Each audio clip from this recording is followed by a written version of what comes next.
नमस्कार, मैं संजय यादव और आप देख रहे हैं द स्टार इंडिया। जैसा कि आप जान रहे हैं कि लगातार पीडीएस डीलरों की हड़ताल की खबरें दिखाने का कार्य द स्टार इंडिया कर रहा है, लेकिन आज जिस मैं संपादकीय और कहा जाए कि जिस विश्लेषण को लेकर आया हूं, शायद इस विश्लेषण को भारत के 5.5 लाख डीलर अर्थात 0.55 मिलियन डीलरों को सुनना जरूरी हो जाता है। आखिर मेरे पास इतने कॉल क्यों आते हैं, इतने मैसेज क्यों आते हैं? जरा वो मैसेज देखने का कोशिश कीजिए जिस मैसेज को द स्टार इंडिया की टीम ने अपने कमेंट बॉक्स से रिकॉर्ड किया है। स्क्रीन पर चल रहा मैसेज आपको सीधे तौर पर दिखा रहा है कि किस तरीके से द स्टार इंडिया के पास जो द स्टार इंडिया पीडीएस डीलरों के हित में खबरें चलाती हो या फिर पीडीएस डीलरों के संपादकीय हो या पीडीएस डीलरों से जुड़ा हुआ खबर हो, उसको यदि चलाती हो, उसके खबर के ऊपर जो कमेंट आता है जरा इस स्क्रीन पर आप देखते चले। द स्टार इंडिया बिहार से चलता हुआ एक चैनल है और आपको मैं बताते चलूं तो आज पूरी द स्टार इंडिया की टीम इस विश्लेषण के साथ मौजूद हुई है कि आखिर सरकार पीडीएस डीलरों की हड़ताल की बातें क्यों नहीं मान पा रही है।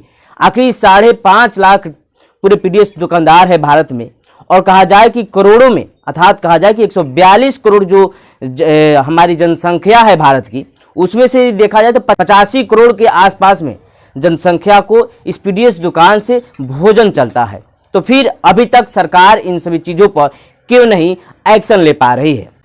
आपको मैं बताते चलूँ तो ब्रीफ में कि 1940 में जब पश्चिम बंगाल में, आज का पश्चिम बंगाल पहले बंगाल कहा जाता था, उस समय जब बंगाल में अकाल आया तो जो मौजूदा सरकार थी, हम कहते चलें तो हम उस समय इंग्लैंड का उपनिवेश थे, तो उस समय इंग्लैंड की जो सरकार थी, ब्रिटिश सरकार थी, उन्होंने सोचा कि क्यों नहीं एक इस प्रकार की सिस्टम लाया जाए जिस सिस्टम के सहारे यदि कोई अकाल पड़ता है, कोई महामारी फैलता है तो लोग भूखे ना सो पाएं। क्योंकि मानव पूंजी किसी भी देश और राष्ट्र के विकास की एक रीढ़ होती है और यदि मानव पूंजी की भोजन ही नहीं मिले तो फिर मानव पूंजी कहाँ से अपना विकास कर पाएगा।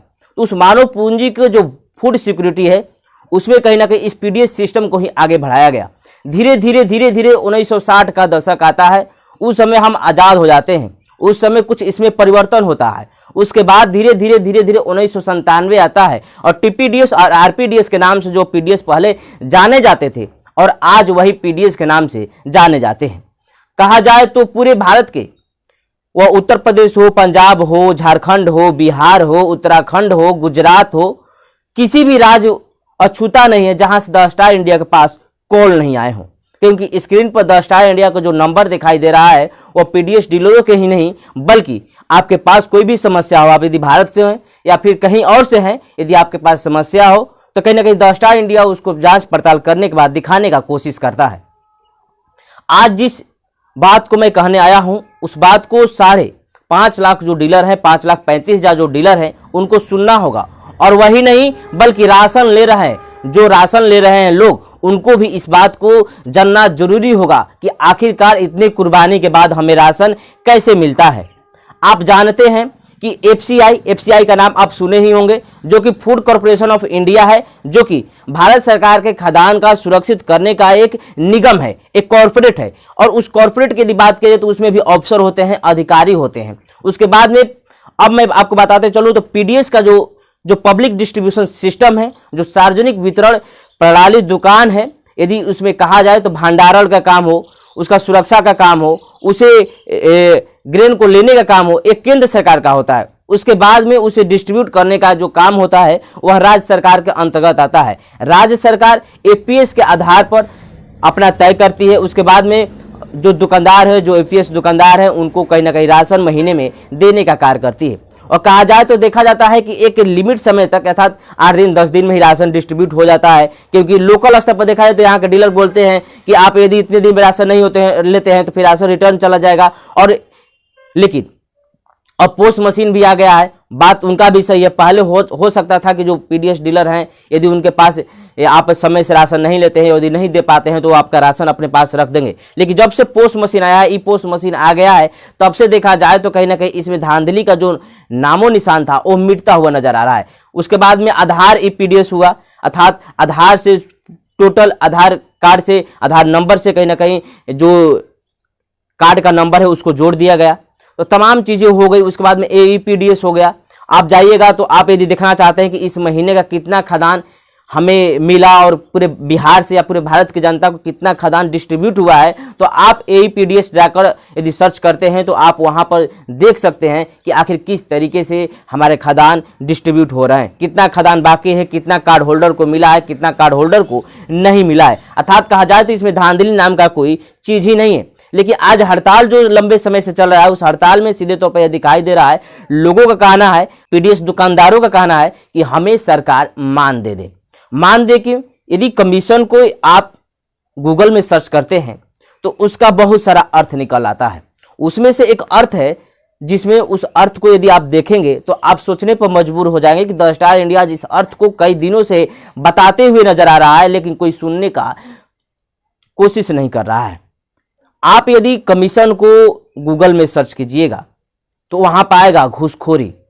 घूसखोरी कहां पर शुरुआत होता है? जब किसी अधिकारी, जब किसी व्यक्ति और जब किसी पर्सन को, पर्सनालिटी को यदि उसके कार्यों से उसका जो जीवन यापन है नहीं चल पाता है, तो वो व्यक्ति सोचता है कि क्यों नहीं हम थोड़ा कमीशन ले लिया करें, जो काम कर रहे हैं उसके बदौलत में यदि कमीशन मिल जाता है तो हमारा जीवन चलने लगेगा अच्छे तरीके से और हम अपना जीवन यापन कर सकते हैं। वहाँ से कमीशन घूसखोरी की शुरुआत होती है। लेकिन आज यदि देखा जाए तो इस कमीशन की बात जिस तरीके से सरकार PDS को, दुकानदारों को दे रही है, वह कहीं ना कहीं जो मिल भी रहा है मार्जिन मनी, वह समय पर नहीं मिल पा रहा है।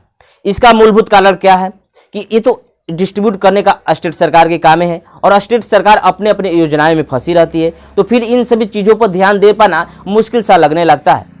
अब बात मूल रूप से ये है कि इस PDS दुकान को चलाने के लिए, और जब से ये आंदोलन चला है तब से देखा जाए कि बहुत सारे वैसे संघ बन गए हैं, जैसे फेयर प्राइस डीलर एसोसिएशन, उसके बाद में बहुत सारे वैसे संघ हैं जो PDS दुकानदारों के यूनिट को लेकर कहीं ना कहीं सरकार से अपने मांग को रखता है। आज पुरजोर तरीके से 8 सूत्री मांग को जिस तरीके से रखा जा रहा है, वह दिखाई नहीं दे रहा है कि आखिरकार अब 8 सूत्री मांग गया तो कहाँ गया।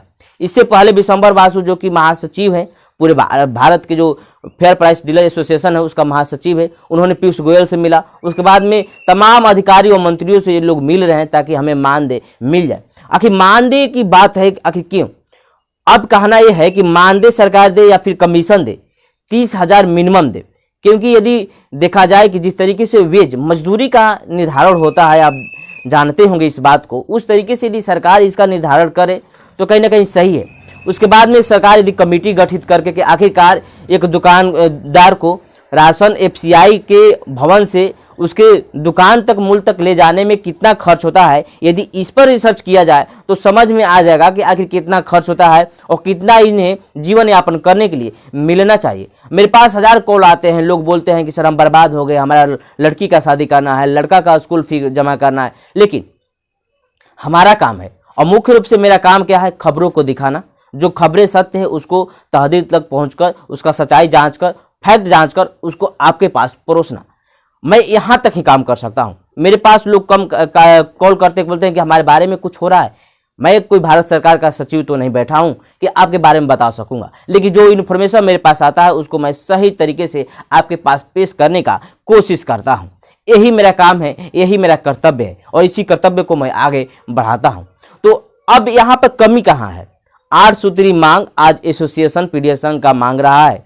कमी यहाँ पर यह है कि जितने भी नेशनल चैनल हैं वह इस खबर को, इस हड़ताल को उतने बड़े स्तर पर नहीं दिखा पा रहे हैं जितने बड़े स्तर पर हड़ताल है।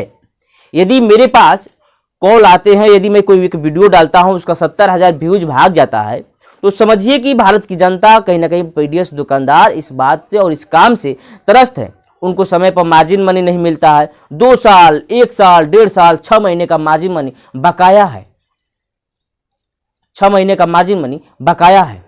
आखिर बतलाइए, जिन्होंने अपना पैसा लगाकर FCI भवन से अनाज लाया और डिस्ट्रीब्यूट करने के बाद उनका मार्जिन मनी भी उन्हें नहीं मिल पा रहा है, तो फिर कितना सही बात है।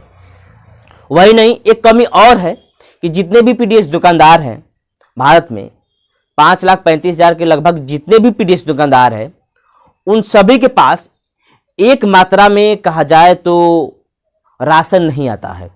किसी के पास 100 क्विंटल आ गया, किसी के पास 200 क्विंटल आ गया, किसी के पास 50 क्विंटल आ गया, तो किसी के पास 20 क्विंटल, 10 क्विंटल आता है, 19 क्विंटल आता है। ऐसा खबरें भी पंजाब जैसे राज्यों से आया हुआ है। तो अब आप ये बताएं, जिसके पास 100 क्विंटल है अनाज, यदि वो 100 यूनिटों को ट्रांसफ़र किया तो यदि 2 रुपया भी पर क्विंटल उसका अनाज गया तो कम से कम उसको कुछ हुआ, 400 रुपया हुआ। लेकिन यदि कहा जाए कि जिसके पास 19 क्विंटल है वो 2 रुपया के हिसाब से अनाज को डिस्ट्रीब्यूट किया, तो ये बतलाइए पर क्विंटल उसे कितना फायदा हुआ, कितना हुआ। तो ये समस्या बना हुआ। तो ये समस्या पूरे होल सिस्टम में है कि 1 नेशन 1 कार्ड सरकार कहती है कि 1 नेशन 1 कार्ड है, तो 1 नेशन 1 कार्ड तो 1 यूनिट भी होना चाहिए, अर्थात मात्रा भी कहीं ना कहीं ग्रेन का एक समान होना चाहिए सभी डीलरों का। शहरीकरण हो, रूरल एरिया हो, इन सभी चीज़ों पर पाबंदी लग सकती है, लेकिन उसी रूरल एरिया और उसी ग्रामीण एरिया और उसी शहरी एरिया में यदि आपके पास राशन, यदि दुकानदारों के पास राशन की मात्राओं में यदि अंतर आता है तो कहीं ना कहीं जो सिस्टम ही है, जो वन राशन कार्ड की बात सिस्टम करता है, वो कहीं ना कहीं गलत तरीके से पेश कर रहा है। आखिरकार कब तक ऐसे हड़ताल होते रहेंगे? इससे पहले आप देखे होंगे किस तरीके से किसान ने अपने बिल को लेकर सड़क पर दिखाई दिया। केंद्र सरकार को अंततोगत्वा उनकी बातों को मानना पड़ा और मानने के बाद इस बात को आगे कहना पड़ा कि नहीं, कि किसान बिल गलत है और किसान बिल को वापस लिया। अब आप देख रहे हैं कि आज कई वर्षों से 2007 से देखा जाए तो इनका लगातार हड़ताल चल रहा है, सरकार सुनने पर तैयार नहीं है। अब यहाँ पर बात यह है मार्जिन मनी समय पर नहीं मिल पा रहा। अब बात यहाँ पे है कि अभी जो आप देखेंगे कि जंतर मंतर पर किस तरीके से महिला पहलवानों के द्वारा हड़ताल किया जा रहा है, अपनी मांगों को रखा जा रहा है। जो WFI के अध्यक्ष है ब्रिजभूषण सिंह, उनको कहीं ना कहीं इस्तीफा देने को कहा जा रहा है। लेकिन तमाम चीज़ों को सरकार देखते हुए, तमाम चीज़ों को खबरें चलाते हुए भी कहीं ना कहीं इस पर एक्शन अभी तक नहीं लिया गया है। जांच हो रही है, जांच कब तक होगी इसका कोई अता पता नहीं है। तो ये तमाम समस्याएं बना हुआ है। इस तरीके से यदि पीडीएस डीलरों की समस्याओं को देखा जाए तो मूल रूप से बहुत बड़ी समस्या है। खाद्य सुरक्षा की बात हो रही थी कि जिस तरीके से FCI खाद्य सुरक्षा करेगा, कोविड महामारी जैसा समय आया, उस समय में आप देखे होंगे किस तरीके से लोगों के पास, प्रवासी मजदूरों के पास सबसे बड़ी समस्या हो गई। रोजगार का तो छोड़िए, उनके पास खाने के लिए अनाज तक नहीं रहा करता था। उस समय भी यह पीडीएस दुकानदार, यह पीडीएस सिस्टम सबसे बड़ा कारगर साबित हुआ था और सबके घर अनाज पहुंचाने का कार्य भी किया था। तमाम चीज़ें हैं। और अब देखा जाए तो पोस्ट मशीन हो गया है, इलेक्ट्रॉनिक पोस्ट मशीन हो गया है, आधार EPDS हो गया है, उसके बाद में तमाम चीज़ें ऑनलाइन हो गया है, डिजिटली हो गया है। अब जो धांधली की बात है, जिस धांधली के आधार पर कमीशन पेश होता था, यदि सरकार कहती है कि हम धांधली के नाम पर कमीशन देते हैं तो उस कमीशन को बंद कर दे। एक उचित मूल्य क्यों नहीं दे पाती है सरकार? आखिर क्या कमी है? एक उचित यदि मूल्य मिल जाता है दुकानदार को तो कोई वैसा दिक्कत नहीं होगा। सबको राशन यदि समय पर मिलता है, सबको यदि मार्जिन मनी समय पर मिलने लगता है, मानदेय न दे, सरकारी कर्मचारी घोषित न करे, लेकिन जो लोग हैं उनको कम से कम कॉन्ट्रैक्ट पर ही रहकर कम से कम 30,000 या फिर 25,000 20,000 एक फिक्स राशि कम से कम देने का कोशिश करें। क्योंकि कमीशन पर कोई हो नहीं पाता है, कमीशन पर उतना बन नहीं पा रहे हैं, क्योंकि किसी के पास 19 क्विंटल है, किसी के पास 100 क्विंटल है, तो फिर कहाँ से हो पाएगा। और एक सबसे बड़ा कमी और है जिसको मैं आपको पीडीएस संघ के भाइयों से कहना चाहता हूँ।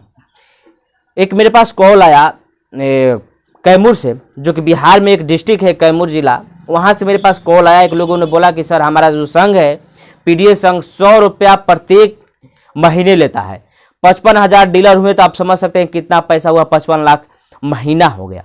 लेकिन वह पीडीएस संघ जो 55,000 है, उनके पास अनेकों संघ है। कोई फेयर प्राइस डीलर, जो फेयर प्राइस डीलर एसोसिएशन से जुड़ा हुआ है, तो कोई अदर संघ से जुड़ा हुआ है। तो मेरे पास कॉल आया कि सर ऐसे होता है, जिसका रमजान अंसारी अभी यहाँ पर कैमूर में उसका अध्यक्ष, उस संघ का मेरे को नाम याद नहीं आ रहा, लेकिन उस वीडियो को देखने के बाद जो पीडीएस संघ के बड़े बड़े लीडर हैं उन्होंने मेरे पास कॉल भी किए और उसके बाद में बोले कि आप गलत दिखाए हैं। मैं गलत क्यों दिखा रहा हूँ? एक पीडीएस दुकानदार उस बात को कह रहा है जो आपके संघ में सम्मिलित है, फिर मैं कहाँ से गलत हो गया? मैं फोन पर उससे बात कर लिया, उसका बातों को रिकॉर्ड करके आपके सामने पेश कर दिया कि आपके साथ ऐसा हो रहा है, तो फिर मैंने कहाँ गलत किया?